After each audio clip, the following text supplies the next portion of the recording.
Hey everyone! Following up from last time, today we are exploring how tanago fishing techniques can actually work in fast-flowing streams too. While the core method remains similar, the target species and the fishing environment are quite different. So we will need to make some tiny adjustments to improve efficiency. In this video, let's break down how to adapt this dedicated style of fishing to more scenarios. Of course, for fishing in shallow, fast-moving streams, tenkara fly fishing or even ultralight lure fishing are usually the top choices. I actually tried both of those methods and found that fish were simply too small. Even the slightly larger ones only chase the baits, but never biting. Oh, they're chasing but not biting. Yeah. That's why I decided to adjust my strategy, and that's exactly what we will explore today. This really highlights the biggest advantage of tanago fishing. The gear is incredibly simple and small, so I always bring at least one set of fishing kit with me wherever I go. Since microfishing works in almost any kind of water, it means that sometimes when I only have a few hours to fish, I can still catch some. To be honest, I'm often surprised by the occasional catch of some rare species. In fast-flowing streams like this, live bait like insects or worms works best. But I didn't bring any with me this time. And all I could find near the water were larger insects like dragonfly or hygromite larvae. So I decided to stick with prepared powdered bait instead. However, unlike in still water, here you need to adjust the mix ratio. Use a bit more water to wash away some of the scent-releasing compounds, while keeping the gluten part of the bait. This helps it stay on the hook longer despite the current. At this point, you have two options. First, you can target fast-flowing areas. Here, fish are less likely to notice you, but the float will drift by quickly. Each cast only lasts in just 4 or 5 seconds in front of you, so you will need to cast over and over again. Avoid setting the hook too early if the float movement is subtle.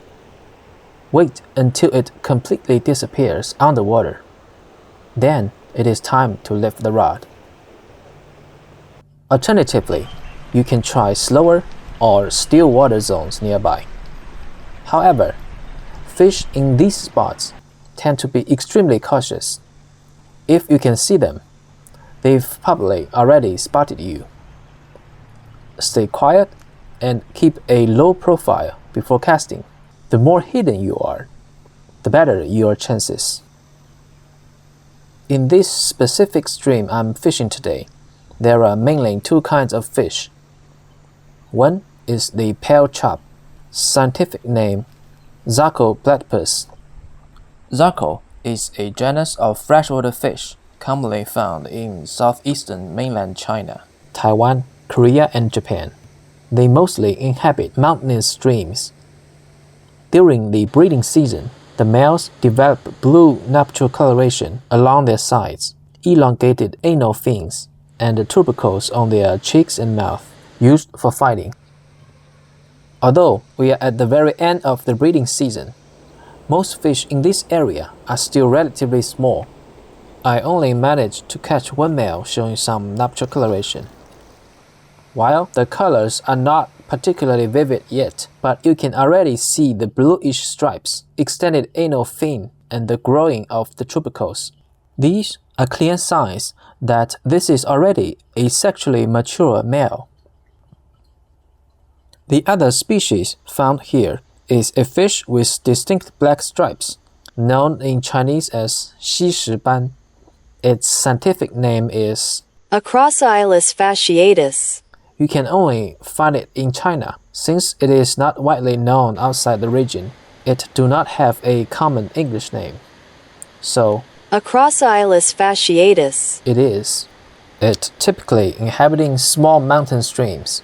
Across Jiangsu, Zhejiang, Anhui, Fujian, and Taiwan, it can be easily identified by the 6 black vertical stripes along its body. Adult males develop vivid nuptial coloration during the breeding season. Their dorsal and anal fins will turn into bright red, and the tubercles also appear around their mouths. The individual I caught in the video shows only a faint reddish tint on the dorsal fin and no visible tubercles, indicating that it is not yet sexually mature. To be honest, coming to such a beautiful stream in the end of summer is already a joy in itself. There is a stillness here, in the cool flow of the stream, that goes beyond fishing. It's in the light through the trees, the water around your feet, the gentle pull of the current. You cast without thinking, your mind quiet, the world becomes soft and simple. That's what the river gives, not just fish, but a moment that belongs only to you. Alright, that's all for this video. I hope you enjoyed it. Next time, I will probably be back in the workshop doing some leather craft. I've already got a few fun ideas in mind. So until then, take care and see you next time. Bye bye.